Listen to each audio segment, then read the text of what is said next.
Assalamualaikum warahmatullahi wabarakatuh. Salam sejarah. Historia Rerum Gestarum. Perkenalkan, kami dari kelompok 7. Saya Gugun Adrian. Saya Rahan Putra Adrian. Saya Ahmad David Siswanto.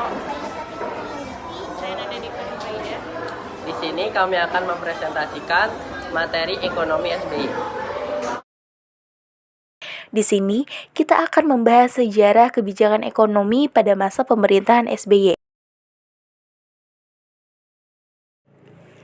Jenderal TNI Profesor Dr. Haji Susilo Bambang Yudhoyono MA atau lebih dikenal dengan istilah SBY adalah Presiden Indonesia ke-6 yang menjabat sejak 20 Oktober 2004 sampai 2014.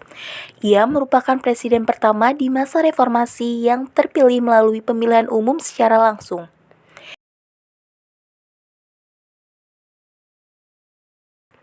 Di awal pemerintahan Presiden SBY merupakan masa dari kebangkitan Indonesia pasca adanya krisis ekonomi yang terjadi di tahun 98. Nah, kemudian disambut dengan booming harga komoditas, di mana Indonesia kemudian juga harus menghadapi krisis finansial global pada tahun 2008, yang membuat pertumbuhan ekonomi sempat menurun, tetapi masih tumbuh positif. Kalau misalkan kita bandingkan sama negara-negara yang lainnya, nah, ekonomi Indonesia itu kembali meningkat pasca adanya krisis finansial global yang terjadi pada tahun 2008. Akibat adanya kelajuan booming harga komoditas yang kemudian perlahan melambat seiring dengan perlambatan ekonomi dunia.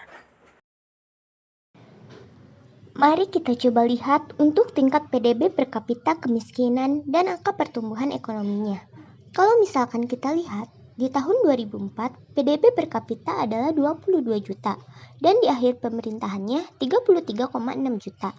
Untuk pertumbuhan ekonomi SP-nya cenderung stabil di angka 5% dan tingkat kemiskinan berhasil diturunkan dari 16,7% menjadi 11,3%. Ada beberapa kebijakan-kebijakan di era masa pemerintahan SBY. Yang pertama adalah kebijakan harga BBM. Sebagai negara pengekspor produk komoditas, khususnya adalah bahan bakar minyak, kenaikan harga komoditas pada waktu itu di pasar dunia seolah menjadi berkah. Seperti yang terjadi di masa pemerintahan Soeharto, di mana ada yang namanya berkah minyak atau oil boom. Di sisi lain, kenaikan harga, khususnya minyak mentah ini, justru malah memberatkan anggaran Indonesia, karena Indonesia merupakan net importer minyak. Untuk mengurangi beban terhadap anggaran tersebut, maka pemerintah menyesuaikan harga bahan bakar minyak atau BBM. Di sini kita bisa melihat penyesuaian harga BBM yang cenderung fluktuatif, mulai dari 1.800 sampai dengan 6.500 yang paling tingginya. Ini juga ada 3 kali dalam menaikkan harga BBM. Di tahun 2005 ada di tanggal 1 Maret. Kemudian di tahun 2008 ada di tanggal 10 Oktober dan 10 Mei.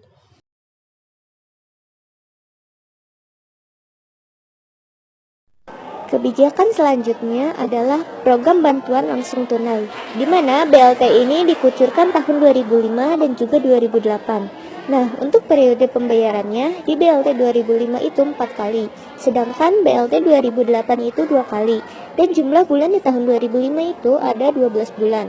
Sedangkan BLT 2008 hanya dikucurkan di 7 bulan saja. Dan untuk pelaminan anggarannya, teman-teman bisa melihat ya, anggarannya ini lebih kecil. Di tahun 2008 sebesar 14,1 triliun. Walaupun anggaran yang dikucurkan itu lebih kecil daripada BLT tahun 2005, tetapi jumlah penerimanya ini lebih banyak, yaitu 19,1 juta rumah tangga miskin. Kebijakan selanjutnya adalah kebijakan di masa krisis finansial global yang terjadi pada tahun 2008. Nah, di mana sepanjang 2 periode pemerintahan SBY ini, pertumbuhan ekonomi secara bertahap itu meningkat dari 5% pada tahun 2004 menjadi di atas 6%, mulai dari tahun 2007 hingga 2012. Nah, tetapi ketika terjadi krisis finansial global yang melanda dunia pada waktu itu pada tahun 2008 sampai 2009, perekonomian Indonesia ini terkena dampaknya.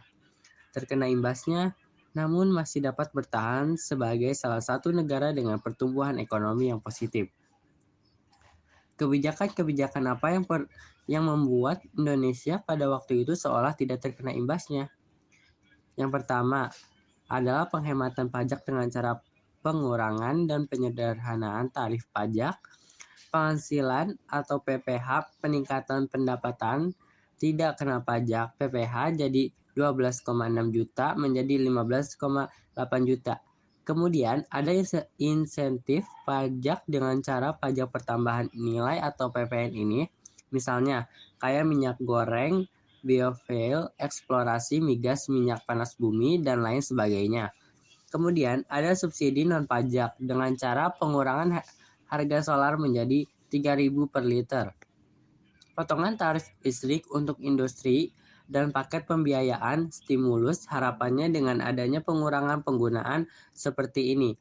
Teman-teman, itu dapat penggerakkan roda perekonomian sehingga pertumbuhan ekonominya itu bisa positif.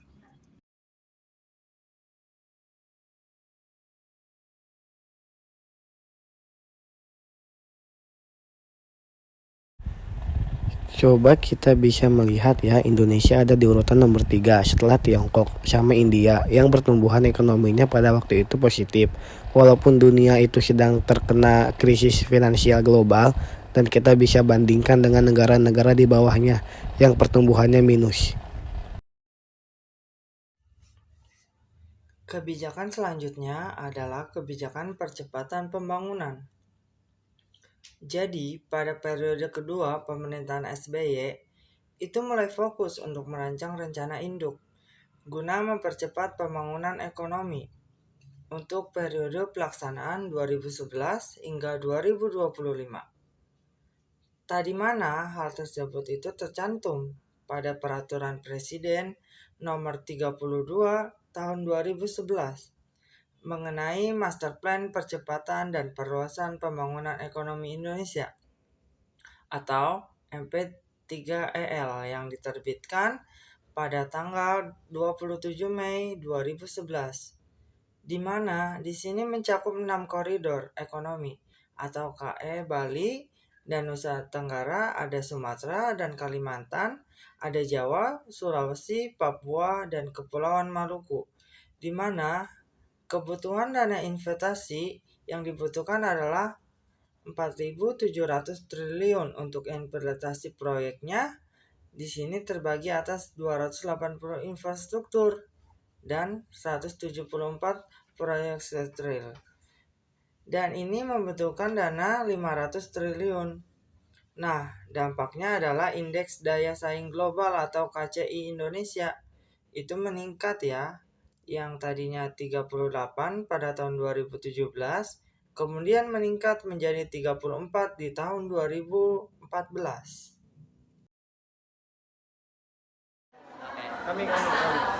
Sekian penampilan dari kelompok kami. Wassalamualaikum warahmatullahi wabarakatuh.